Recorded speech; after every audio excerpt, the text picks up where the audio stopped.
Mic check. Yes, it's good. I am getting signal.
Hi. What a weird intro, huh? So we're early. Um, yeah, so I was playing around earlier and I was trying to just do some jamming. The studio is still not quite where I want it, but I'm getting there. But I wanted to say hi. So obviously you just hopefully heard um, the pain I've inherited. So the reason I played that was because I wanted you to see how... Hey, behave yourself, microphone. I played that earlier because I wanted you to see how the song was built up as I played it live. And that's kind of how I used to perform. I know I talked about this before, but it's a funny thing. But we'll get into it. There's a lot to talk about tonight. There's crazy stuff going on in the world. So I was in this mode to almost not stream tonight. It's so crazy, all the stuff going on right now. In case you haven't heard, there's like a semi-riots going on in quite a few states. And in some cases, I can't say it's not unprecedented. So, yeah, it's a little weird, to be honest. Um, so the pain I inherited was my starter. I wasn't planning on it, but that's my starter. And well, it's a tough thing to talk about. And I'm wearing two headphones. Okay.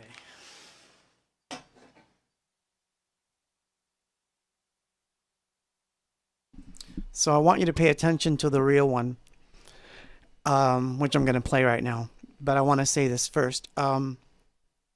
So what you saw was the ESQ1, which is a synth that I've had forever. And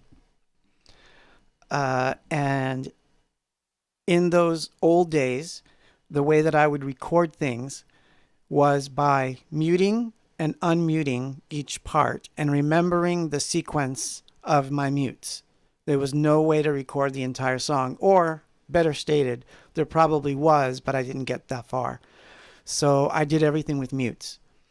So it would be like muscle memory. Remember to turn this off, remember to turn this on, remember to put that at, X volume, remember to put that at some other volume. And that is how the song was actually recorded. So the version that I'm going to play you, which is from the album 19, is a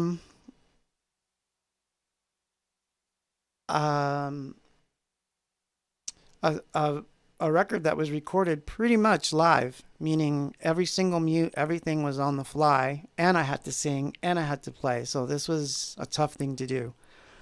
And I'm going to talk about that a little bit tonight to bring you back to what it was like to record in the early days and how it's evolved. So here's the pain I inherited, or the pain we inherited in this case.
Something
Yeah, the pain that we've inherited. I feel odd. And I laugh when I feel odd because it's a coping mechanism. But I do feel odd. I don't know how to process everything that's happening all at once sometimes. And I feel that with the pandemic thing happening, and then this other horrible event, and not one, but there's been what, three in the last couple of weeks? Um, that I feel like everything's being taken to the dark ages, and it's been on my mind a lot today. Been trying to keep myself away from it, but at the same time, I feel a connection to this. It's horrible to watch injustice, you know. So, but we're here. We're hopefully all safe, and obviously, I'm not trying to start a soapbox with this. My main goal here is to try to help you cope with all this stuff in whatever ways we can. And if playing a little music and all that makes it happen, good. So, hi. Quick shout outs here. Let's see. Jim, thank you for tuning in. Jim from Soul of Synthpop is here. And if you haven't heard his show on Sundays, it's fantastic. Look it up. I usually have links to it on my Twitter, or if someone's nice, they can post a link on the chats. That would be awesome. Um, Funny story about the last one, which was Sunday. I know some of you tuned into it. I was there. And I guess there's a tribute CD that's being worked on. And it's a little embarrassing for me to talk about it, so I'm not going to, at least why. But I told you, I feel odd. But it was really nice hearing all these different bands play or do covers of anythingbox songs and do such an amazing job that I want to state for the record that I was very honored. And by the end of it, I was practically in tears. I was like, this is just so unreal, such an honor. So happy that you're here, Jim. And like I said, you guys got to hear Soul of Synthpop. It's on Sundays. Post that link, Jim. Don't be shy. I'll make sure it gets out to everyone. Um, so yeah, the pain that I inherited. So to give you a rundown of the 19 album, it was a sort of weird experiment. And aside from one song that's on that album that doesn't come from that time period, all the songs in that on that album were recorded in one day. Um, and it was probably around 86 or so. I always forget because it's so long ago. So it was either 86 or 87. It could have even been 88, judging from the sounds and the textures and all that. But it was a long time ago. I recorded it all in one day, and then I put the tape away. I did not purposely go after any of those songs for the Peace album, the Worth album, the Hope album. None of those albums. I went back to that library. I kind of kept that tape under wraps. And then, yeah, some 20 some odd years later, I decided to unearth it. And so that's how that album came about. And, you know, I was very interested to release it as it was. Um, so it's one of those funny things, right? Give me 1 second. I'm going to grab that post. I think I can do this. Let's see if this works. That's the Soul of Synthpop link. So I hope you guys listen in on Sunday. I'll try to make it in again, Jim. It would be my pleasure to be sitting there chatting with everyone. It's a really nice show. The reason I like it so much is because all the bands that he plays are there, and we all talk to each other and we ask each other odd questions about the gear, and we nerd out. So on that level, it's fantastic. So, and Jim talks about tacos. I don't talk about tacos much, but Jim does. um,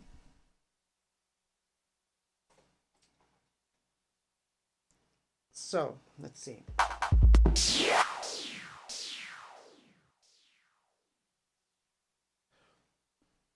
What do I do now?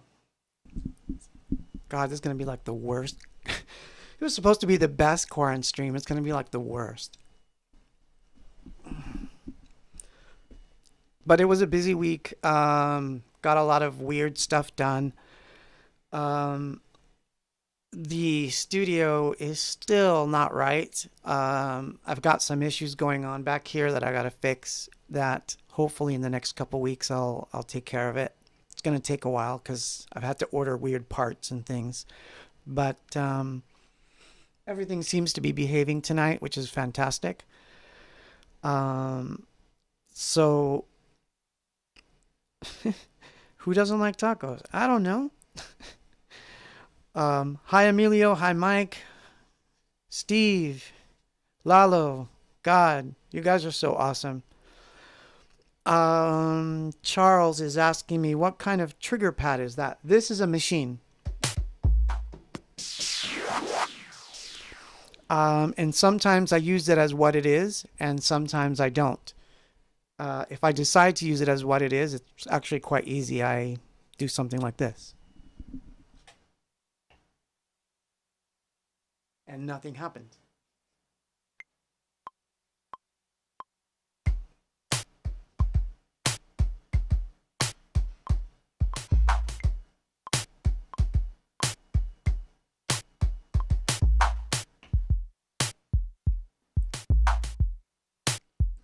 So easy to make loops. And everyone thinks that software is not intuitive, but they're wrong.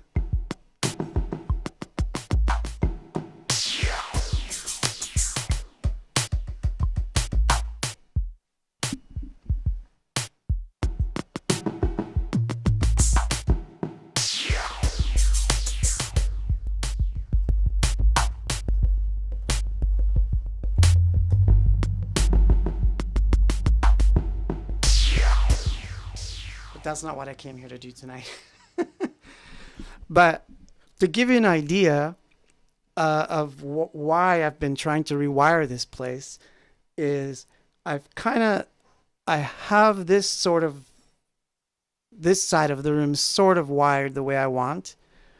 So as you saw, I could just really go to something and start recording without really looking at the screen too much, which is behind me. Not that I mind. And kind of the same thing here.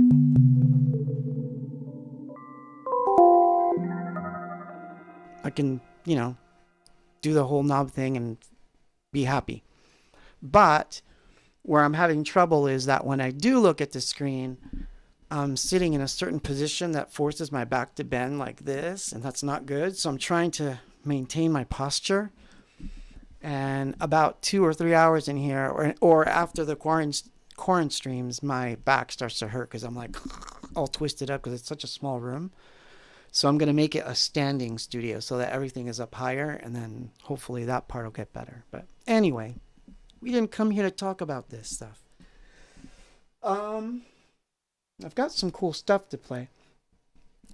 So yeah, I'm going to put everything that I've been playing, and I'm going to break it up into little curated bits so that I'm toying with the idea of calling them exhibition 1, 2, 3, 4, whatever they are, and then just curating the songs. The funny thing, so let me talk about best of stuff and things of that nature, or demo material and all that. Whenever I see a band do it, it's usually something like this. There's a box set, and it's like a mishmash of so many different things, B-sides, demos, and weird outtakes, that as a listening experience, when you go to, listen to the thing from beginning to end, it, at least for me, it leaves me wanting, like, it's little pockets of goodness, and then I don't know why they stuck that in here. It doesn't seem to fit with this, So I've always been that type to want to curate it in a way that it feels good to listen to it, so that from beginning to end, you kind of get a gist of the time period or what I was trying to say. So like a mini album based of all the demos. Does that make any sense? Am I making sense? So that kind of thing. So don't expect every single demo to be on one place or every single remix to be in one place. Although some of that will happen, but I'm going to curate them into small little bits. And I think by next week you'll start seeing them. So keep an eye out on the Bandcamp. Keep an eye out on the Bandcamp page. Gosh, I need water or wine or something. So I'm going to play one of the remixes that I was working on. This is like not a remaster, more of a restoration, because of the way it was recorded. There was no way to get the stems. I'm going to talk about that because it has to do with hope. So this is a remix that some of you might know, but pay attention to how it sounds because it's very different. So you see. So it wants to do its own remix. Okay. You no go. You no play. Thank you. So you see, my love, don't you suffer, don't you worry anymore.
So, for those that want to know about the craziness of recording, I'm going to give you an example with that song. So, that mix was done in the same exact way that the entire album was recorded. And it was an insane way to do it because A, we couldn't afford to have a 24 track tape machine in the studio because we had just left Epic. We had a decent studio. We had all the good gear to play back a song, but we didn't have amazing gear to record it. So the way that we had to do things was a little bit odd. We got lucky that a brand new recording thing had come out called an ADAT, which is, for all the studio heads, you're going, oh my God. But it was new at the time, and I grabbed one, and I could only afford one. And what we would do was we would record the vocals on 8 tracks. You know what? Hold on.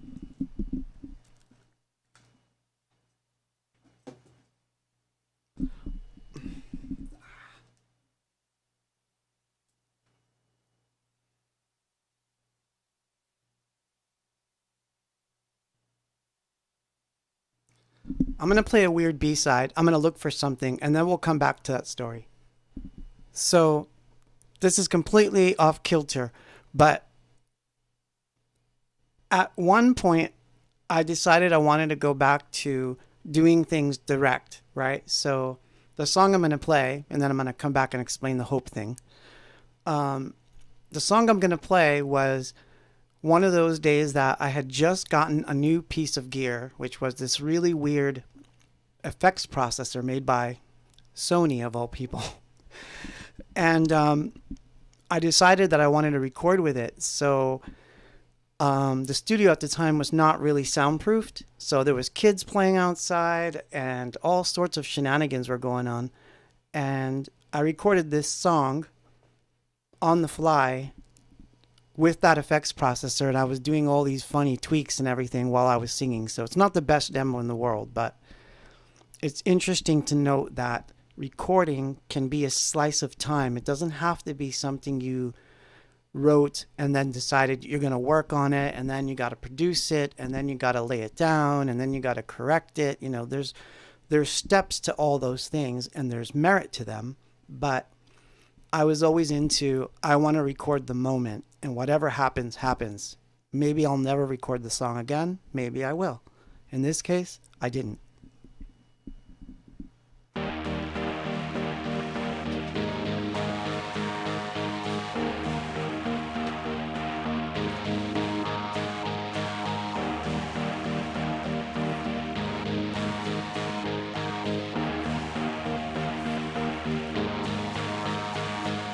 Listen, the words that you told me will never unfold me, and it'll never be my down. And I feel the same, and I feel the same.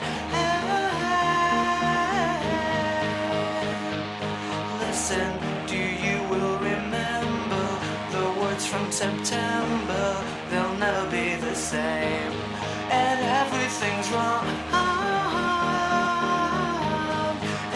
Everything's wrong. Listen to the words in your head. They'll never make much sense instead. Listen to the words in your head and let me down. Listen, will you understand me when everything drowns me and everything is clear and everything's gone, and everything's gone. Listen, will you just remember, I thought that you told me you'll always be my friend, and I was the one.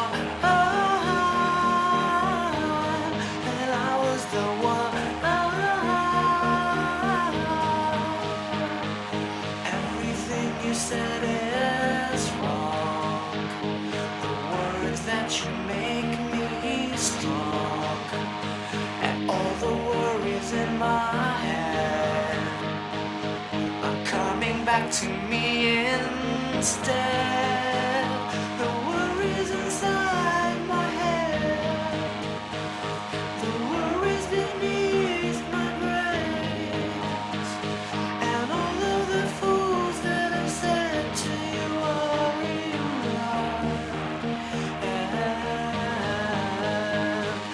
Listen, will you just remember the words that you told me will never bring me down, and it'll be alright, and it'll be alright.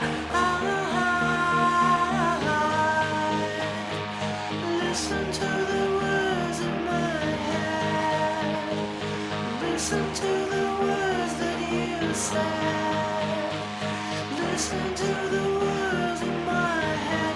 You're looking slow, I'm looking down and made of stone. I'm made of stone. I'm made of stone.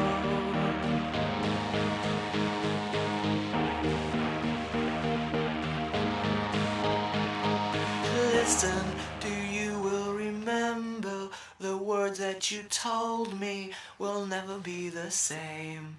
And I was your friend, and I was your friend,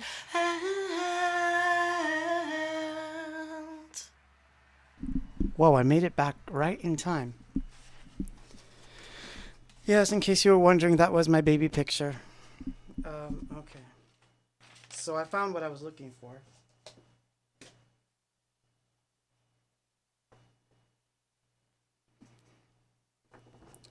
So this is a track sheet. So you can see, I don't know how good you're going to be able to see it, but what it shows is only 8 tracks, as you can see. And this was when it was called Orangeworks, of course. And to give you an idea, it just so happens I have every single day here.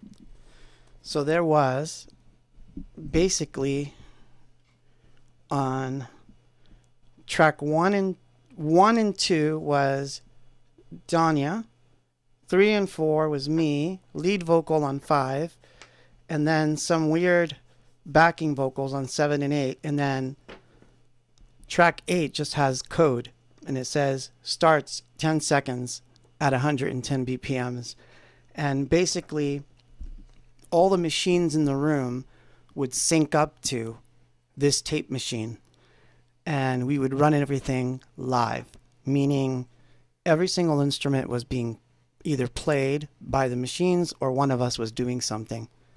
And that's how the entire album was recorded. It was all done that way. The sad thing is, though, that the only thing that I have now to show for it is the vocals. There are no versions of the instruments on their own. So, track sheets. And this, you guys are like, what the hell are you doing? Is it school time? I'm afraid it is school time. These were the production notes. And they're funny. I'll read you some of them because it's really funny. These are things that we would have to, like a checklist that we would have on the wall that we would all have to kind of read and make sure we've done it. 1, did you separate the tracks as much as possible? T3, is it fitting into the mix? Was the output C and D used? Did you pan everything? Did you forget EQs and mutes? MPC, are the hi-hats panned, or did you forget? ESQ, did you pan program each individual sound? Did you EQ it? ESQ rack, did you use it? Is lead vocal EQ'd? Does it require it? Are the backing vocals EQ'd? Have all the edits been done? We had to edit that by hand, by the way. Did you check the peaks? Did you stay under zero? Did you note all changes to the mix? We may have to repeat a mix. Did you write all the important stuff down? No, we didn't. After the mix, did you do an instrument? After the final mix, did you remember to do an instrumental version as well? Thank God, yes. And did we do any remix parts? That's the killer one right there. Because if we didn't do the remix parts, then we wouldn't be able to really go back and resync everything correctly. So if you started from scratch, it was a pain. So most of the remix parts we would write in as it was happening. So like after we recorded and everybody went home, I'd be like, well, let's see if I can make a remix out of this. And I would start to figure out what the remix was going to be. Anyway, so now you know how Hope was recorded. Almost entirely straight live to the final mix. Throat was dry. Sorry about that.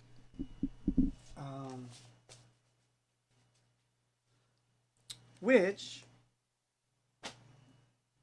now you fast forward to the future. What can you do with it? What can you do with a mix like that where you don't have all the parts and you can't spread it out? Well, you improvise. So the remix I'm going to play you has never been heard. This is a remix of Answer Me. And the way that it was done was to take the version that's finished and then the version that's finished without vocals and somehow extrapolate instruments from each to try to make a mix happen. Really hard, but I've kind of figured out a way to do it now. I'm used to it. So it's like a Razor-made mix because that's what they used to do. Cut, chop, add. So for lack of a better word, this is a remix version of Answer Me. Maybe it is. Maybe I'll wait. No, I'm kidding. I'll play it.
So that's what you can do with a razor, at least a digital razor. So yeah, I was able to take sound effects. I was able to take the instrumental and cut bits and pieces of it, loop it back around, and obviously cut and splice. And then I remastered the whole thing. It wasn't as easy as I thought it would be. And the stupidity of it was that I actually wound up doing it 3 times because of various crashes I was having. I need to replace my power supply is what's going on. So, yeah, it was horrendous, but I stuck it out. So that's how Hope was recorded. So now you know, you're getting the idea, right? That most of the stuff has been live, straight to tape, or straight to computer. So obviously that's changed because now I have the computer and it remembers everything I'm doing. So it's very possible to go back, which is great. But I still like the idea that certain things I like recording live. So as I work on new material, that's kind of what's going to happen. So I don't know how to. That wasn't supposed to be the next one I was going to play, so it's all messed up now. The whole thing's messed up. It's all messed up. So there's a. So yeah, so on the very first, so this is a weird story. Hold on.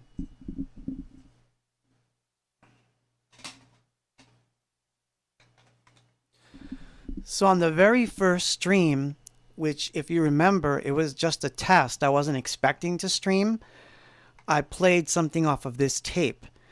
And the weird thing that surprised me was maybe a half hour before I did the stream and I had queued up the song that I played, I thought for sure that I'd had it archived somewhere digitally, meaning that I had done the transfer. But as it turns out, I hadn't. So I had to go looking through all the hard drives and I realized, wow, I actually don't have that song.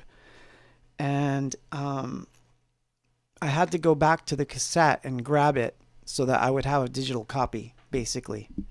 So this is going to be one of the ones that goes on the old tape comps. So, and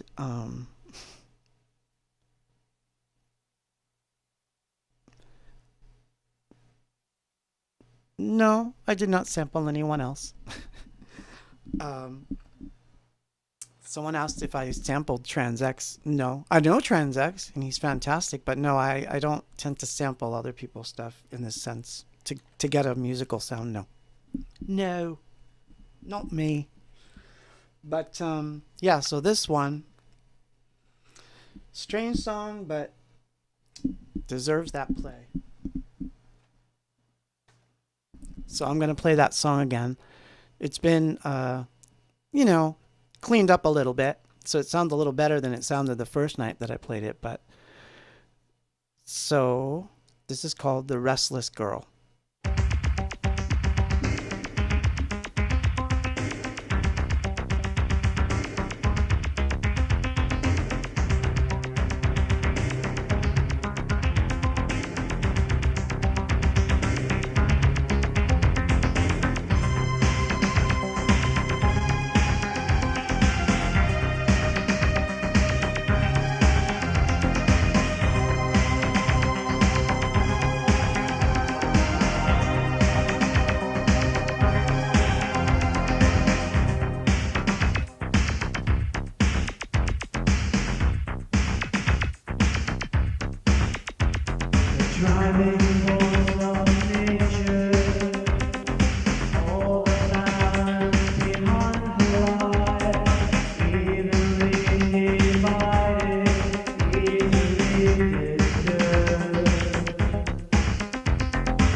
Complete with the misfire.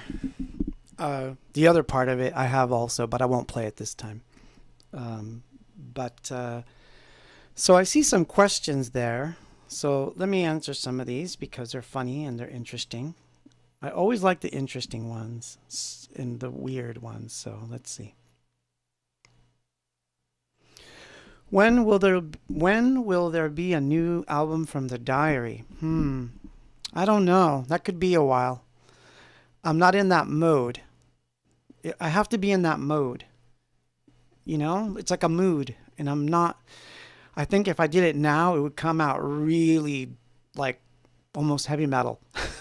So I don't think I want to do that right now, but I think that's what would happen if I decided to do a diary album. It would be really rough. Um, so I don't foresee it anytime soon, but that's not to say it wouldn't happen. Um, there's funny, you know, the reason why I did the diary was to do things that were very different from abox. And now I don't really have that limitation, so it kind of got absorbed. And I'm going to talk about that too. Because I have a song I was going to play next that is very indicative of that. Um, let's see. What year is this demo? This demo would be for the one that I just played. I'm assuming that you're talking about that one. That would have been from 1988, right when we first got to California. And I'll answer that other question that people asked about the drum machines. In the early days, we had an RX-11, which was really cheap, and I didn't like it that much. But we recorded good stuff on it, so I'm glad that we had it. From there, I moved on to Sequential Circuits Tom, which I know most people are going to be like, what the hell are you talking about? Drum machines. Drum machine. Um, there's a really good song about drum machines. I'm going to have to find that song and play it. But we did it once, right, Steve? You remember that? The drum machine show? Um, but the drum machine to end all drum machines came when the MPC showed up in my life. And that's what I had put down in the chat is that this may have been one of the first songs I used the MPC on. And I never looked back. That was it. Once I got into it, all of it, I was never going to go back. So that is still my way. The other question was about the Echoing Green. How did we meet? How did we wind up working together? Well, most of the bands that I have ever worked with in any scope, we first wound up either touring together or we met on the road. And Joey I met backstage at Club 101 in El Paso during a show, or I should say after a show. And we hit it off, and we've been great friends ever since, although I miss him. I haven't seen him in a long time. If you're listening, I hope your voice is good and you're going to, rock out some tunes. I think it's time. So, yeah, that's how we met. And then he hit me up to do a remix, and I was terrified to do a remix because, I showed you how I record. So remixing someone else's stuff was even scarier than mixing my own things. But somehow we got through it. And I also wound up doing the cover of that I think it was the first record, which was also my first commissioned cover for someone else. So that was really the start of it. And we wound up doing, there was one weekend that we all wound up in San Francisco. That was really fun. No, San Francisco, Sacramento. Correct me, Steve. I know you know that one. I'm forgetting. I'm really sure it was San Francisco, but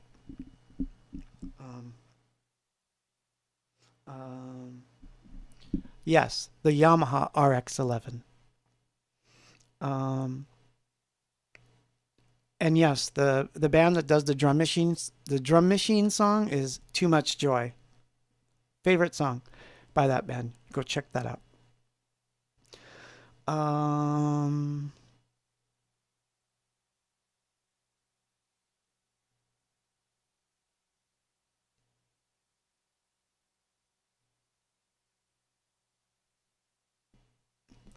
well, okay. So someone wrote page. I don't like to do too much pats on the back here. So, but it says that not a lot of bands making post punk or cold wave nowadays, but you did it 25 years ago. Well, remember that someone had done it before me for like 7 or 8 years.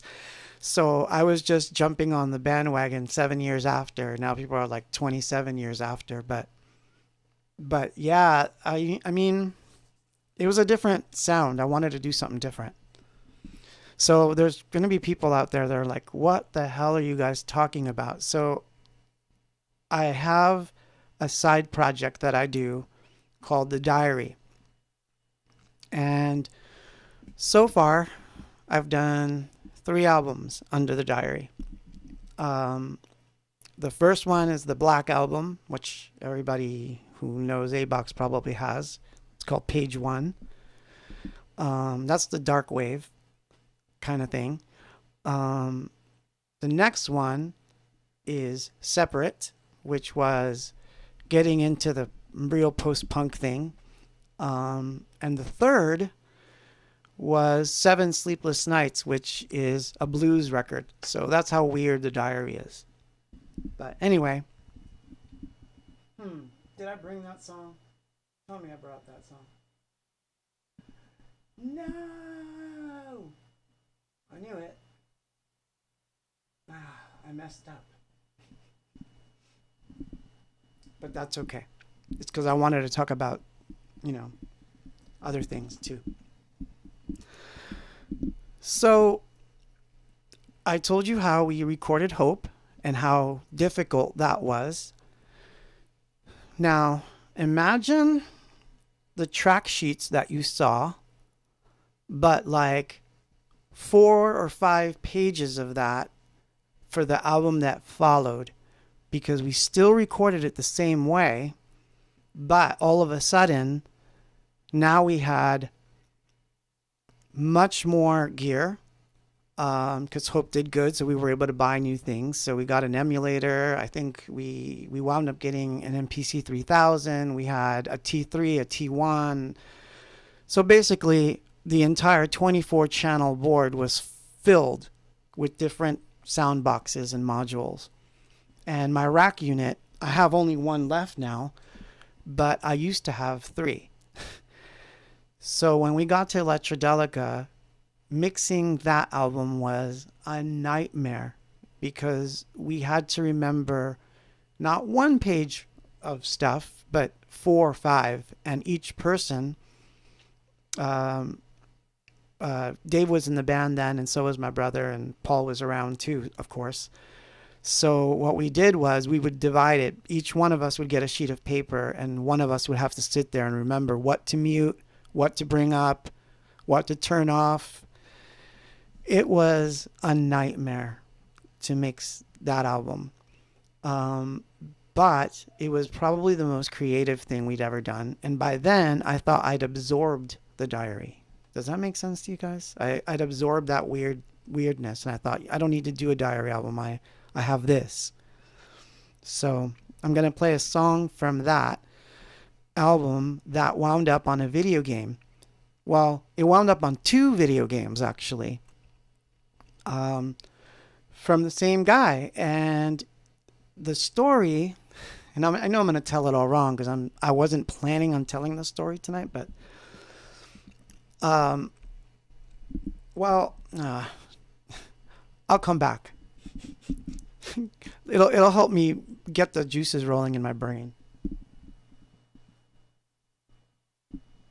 This is from Elektrodelica. This one's been restored. Nope, it has not been restored. Something went wrong. Yeah, turn warp off. We don't need that.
It's the first video game. I can't remember.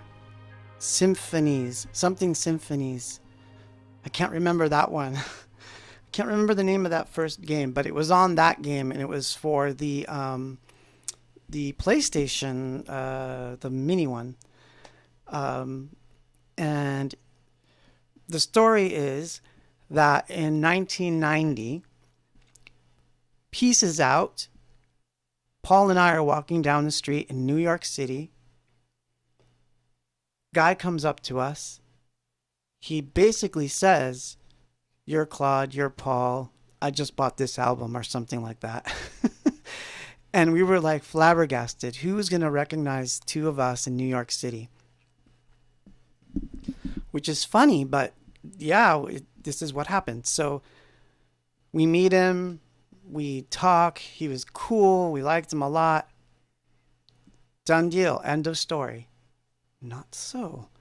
Years later, he is now a game developer, works for a company called Tigertron, approaches me on, using this song that I just played for a video game.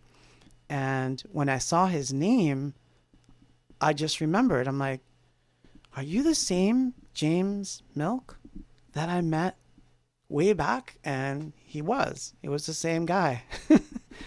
So we've been friends ever since. And I was very lucky to have the same song on a different video game, which was basically a labor of love. If you haven't seen Jupiter and Mars, you got to see it. It's a fantastic game. I wish I had a PlayStation. I would play it. But I'll have to make a video of the section that this song is in. It's really, really pretty. But yeah, so I hope I'm not boring you. But anyway, yeah, that song was from Elektrodelica, and it was one of the hardest records to make because we were still on this let's do things live kick, but now we had advanced to the next level, whatever that was, of having, different sounds come in at different times, and we were going to put them in for a little spot here and then take it out, and just insane.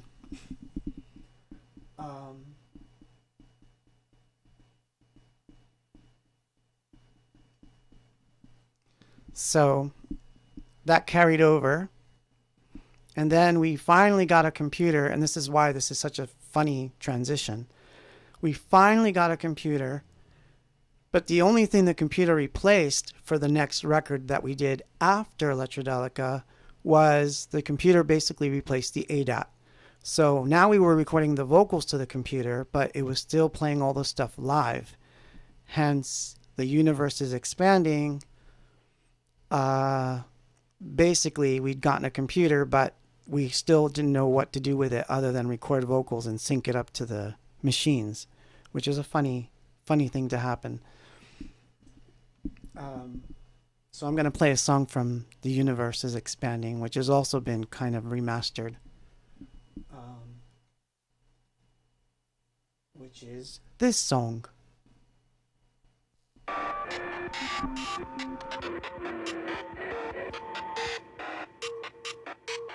Welcome to the end. The universe expands.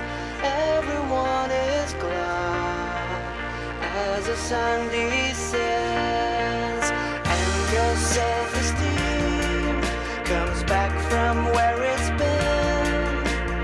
We are all indebted to everything it brings. You know how everything is connected and reflected now.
Dry throat tonight. Ooh, I left that bit in. So, someone asked, what's the process of deciding what is the first track on an album? And you had played Automatons and Welcome to the End back to back, which lead off the two albums. That's right, they do. And that was not on purpose. But they happen to be two of my favorites, which is why I played them. Or I should say, why I took the trouble to remaster them. I don't know. Did I talk about that at all? Oh, I remastered like 24 different songs the other day. I spent 2 days on it. A lot of those demos that were played on the other quarantine streams and things like that, I'm trying to get them ready to, again, curate little releases. But to answer your questions, it's an interesting thing. I hate when I harp on peace because then everybody thinks I just hate the album, and I don't. But if you think about how records were done by the major labels versus how we did them, which is very different. Oh, God. Claude on his soapbox again. No. No, I'm kidding. Well, it's like this. Peace, to give you an example, record company just picked what was going to be first, second, third, fourth, fifth. I think we had one choice where we were like, no, we don't want Carmen in the middle. Let's put it towards the end, please. We had to beg for it. Now, don't get me wrong. Obviously, we're all used to the album now, so we'll say that I can agree with most people that the way it flows is fine. But I wonder sometimes how it would have been if the order was different. Because I don't think I would have led the entire album off with Living in Oblivion. I don't think that would have been my first choice. But they did it because it was the first single. So, I don't know if I'm answering your question at all, but by the time we got to Worth, and we worked with Gareth on that, one of the things that we really, really liked about him was, I believe we had dinner one night and he was talking about the sequencing of the album. And this is before we recorded anything. And one of the things that stuck out was he would say, I think we should lead off with World Without Love and end with, the All You Need Is Love thing. And we'll work our way towards something. You want to tell a story, or you want to have the person go on a little journey with you. That's the idea. So when you sequence an album the right way, you definitely get that gist, that there's something that starts it off. It's going to take you on a journey. So when I think about an album, I'm always thinking, how is the journey going to begin? Is it going to start with a punch in the face, or is it going to start really slowly and build, take you on a little high and then come back down? Is it going to be just haphazard, crazy? So based on that journey is how I decide. So I hope that answers your question. I don't know. Sounds like I just did a lot of poo talk there. Let's see.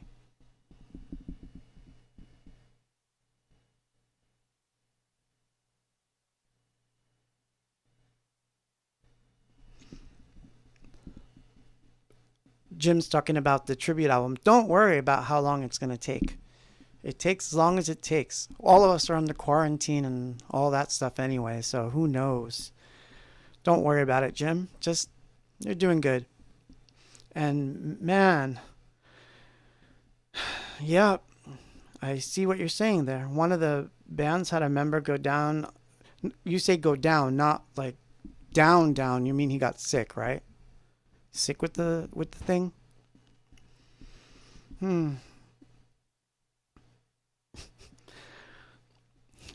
Robert, you're funny. Give Houston some love, eh? How could I not? I have stuff about Houston. It's coming.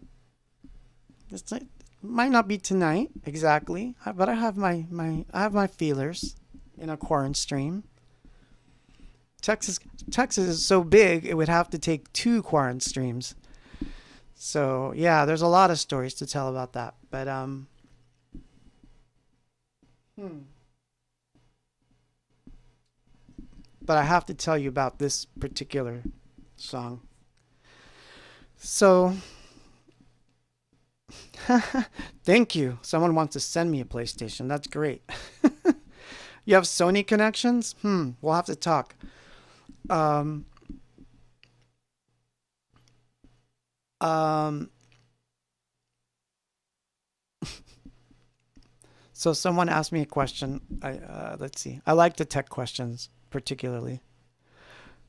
I see a Korg MS-20 Mini and a Korg Volca modular in the back. Yep, behind me. Are there particular parts in your music baseline where you prefer to reach for analog synth instead of a digital synth? My answer is not going to sound good. The answer is no. It doesn't matter to me what the sound is or where it comes from. 99.9% of the time, I make the sound in my computer, and those are the sounds that I favor. Um, uh, I'll give you a minute. Hold on.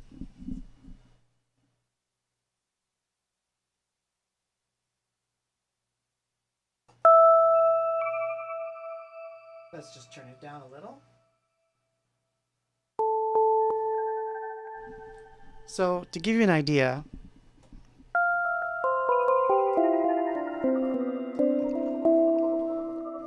a sound like that I cannot make on.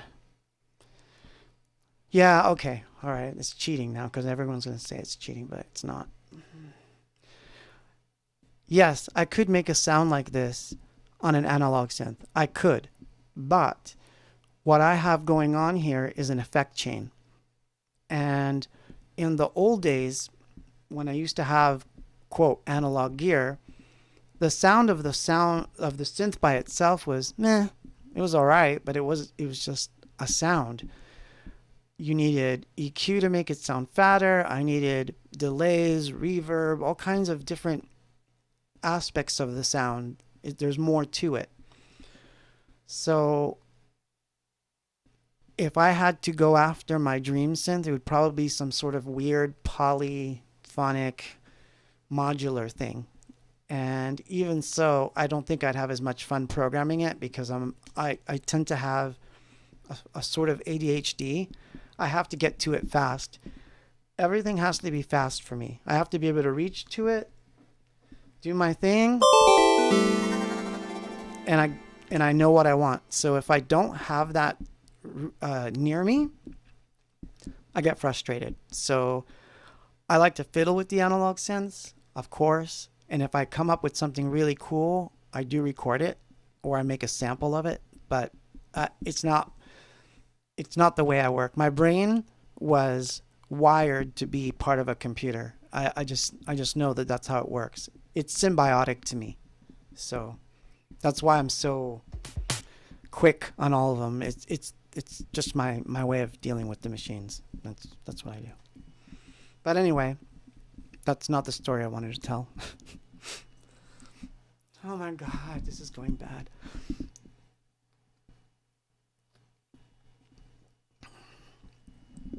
No, the story I wanted to tell you guys about tonight was the time that we almost broke up over a gig.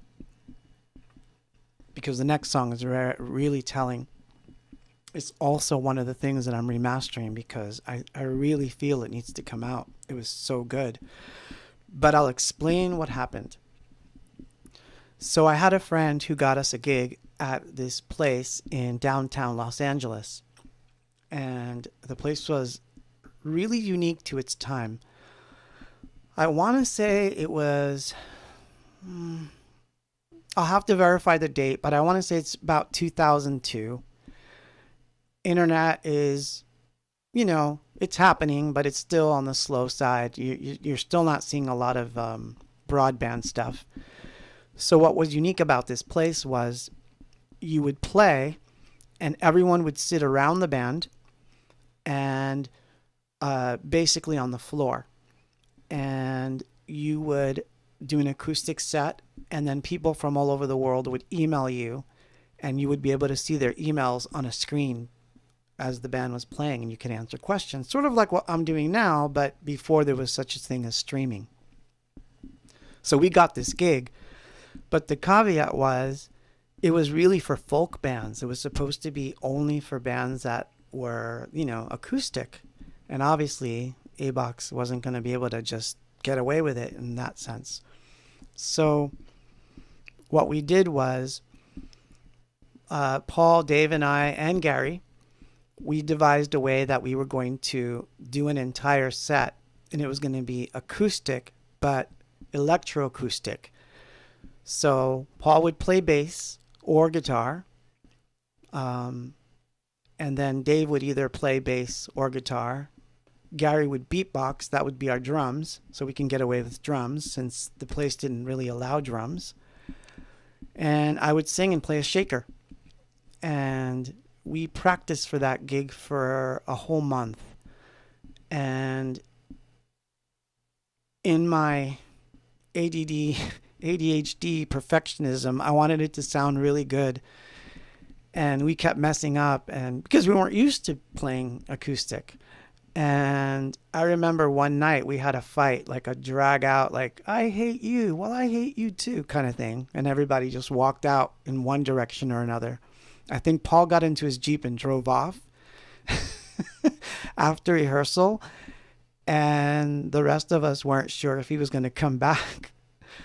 But obviously he did. I think the 2 or 3 days later, we all got together again and we decided, we're going to make this right. And we really practiced in earnest. And we did a really good job at that gig. And I am so lucky that I have the recording of the entire thing. But for tonight, I'm going to play one song one of my favorite songs, but the way that we did it at that place, so you can see what it sounded like, how cool it was to play acoustic. So this is from Kulak's Cafe in Los Angeles, Heaven 60.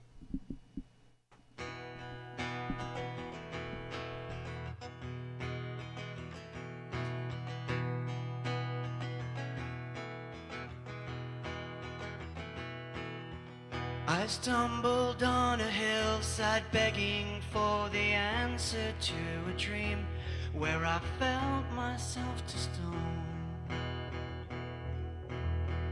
And in the dream there was a girl, she shook my hand and waved hello. I folded as I crumbled. I don't know why all the rain must always fall onto me.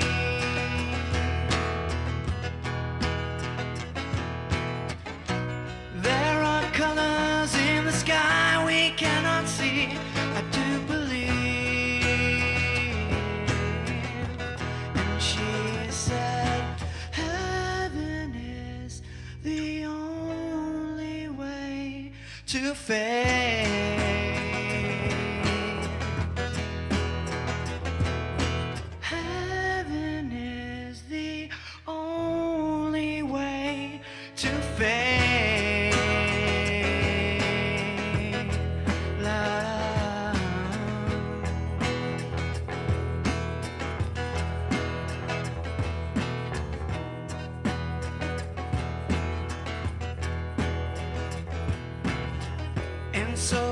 Told myself I'd have to find my way across alone. There are no reasons why. Just then the birds that flew all took me in their wings, and then I knew everything is surely something. My father died, never knowing what it was, and it was plain.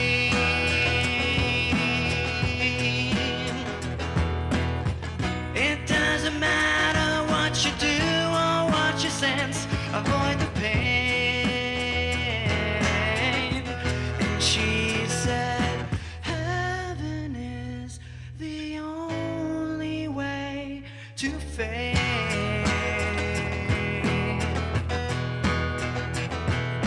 Heaven is the only way to fade.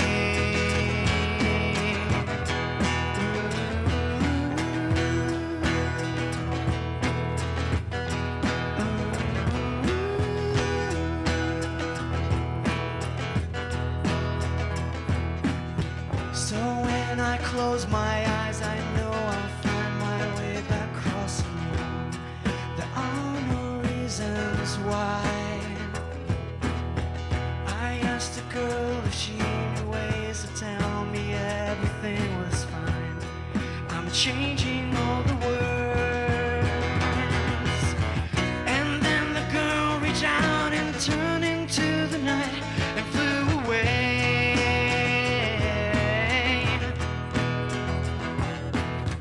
I asked her if she had any old regrets that made her stay. And she said, heaven is the only way to fade. Heaven is the only way to fade. And she said, heaven is the only way. Heaven is the only way. Heaven is the only way to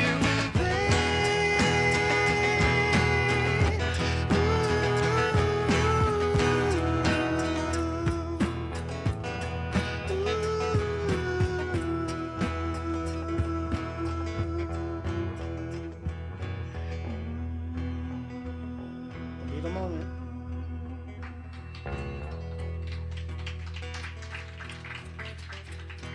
Thank you for being here tonight.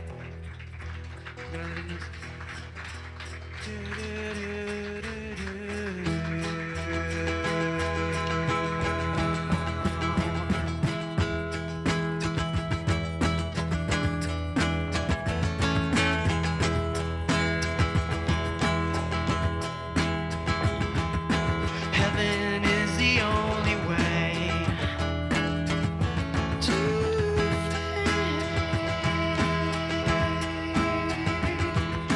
How does it feel to be one of the beautiful people?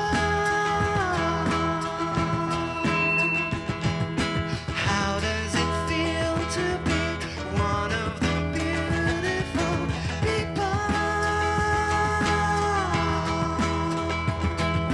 How does it feel to be one of the beautiful people?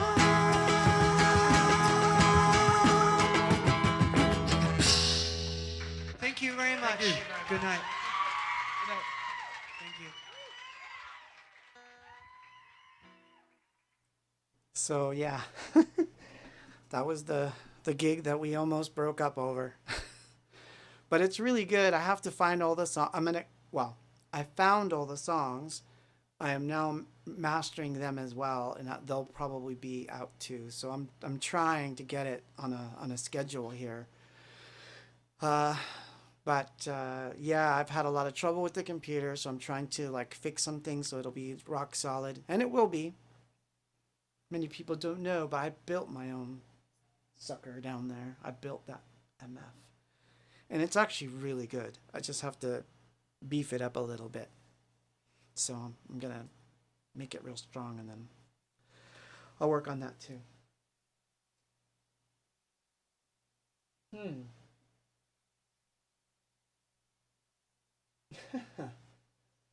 Yeah. So this last song, because I'm gonna play one more, and then I'm saying goodnight. It's been fun. I mean, I know I've been odd tonight, but it's an odd world. Um, Alicia asks, was that the same year you guys had a female drummer? No, this actually came after, I believe. That was another story where we almost broke up. I think we almost broke up like a million times. The funny one is when I quit. That's when it's funny. It's one thing when someone else leaves, but it's when I leave that it gets really weird. And there was such an incident. I have to tell you about that another time. But where I quit the band, I was like, I quit, and I left. Um, but I want to play one more, and this one is a really bad tape. Okay, this is a bad tape, but I like this song a lot. I recorded this, and this is where the Houston thing comes in. This is like a little plug for Robert here.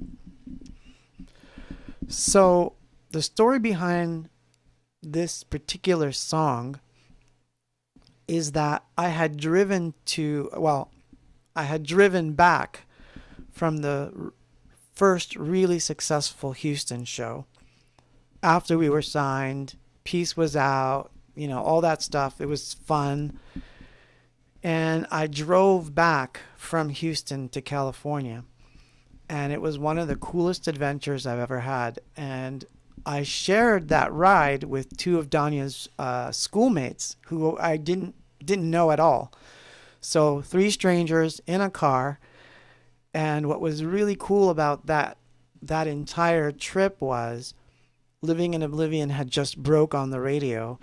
So as we're driving across Texas and all the neighboring states to get back home, I was hearing myself on the radio every hour on the hour.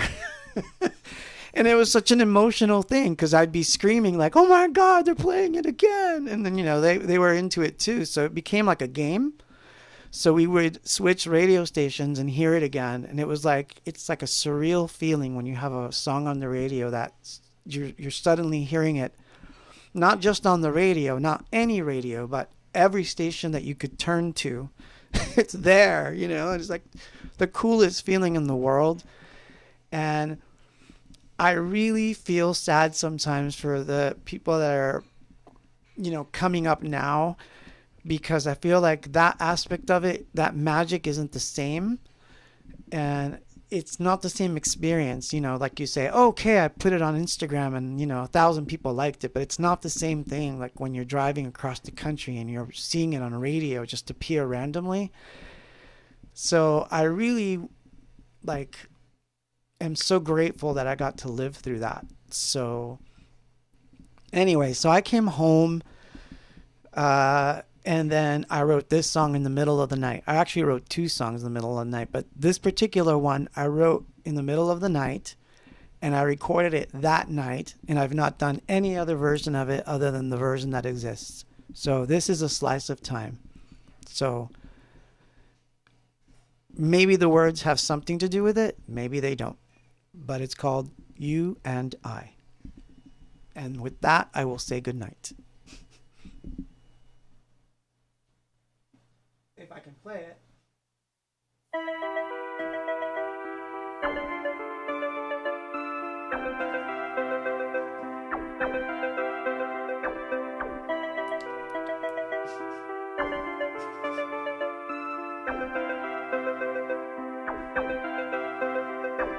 You and I have known each other for so many years, and now we are departing, and it saddens me. Do you see the shallow world we live in? Now it will seem more of a lonely place. A lonely place. A lonely place.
Was it nothing?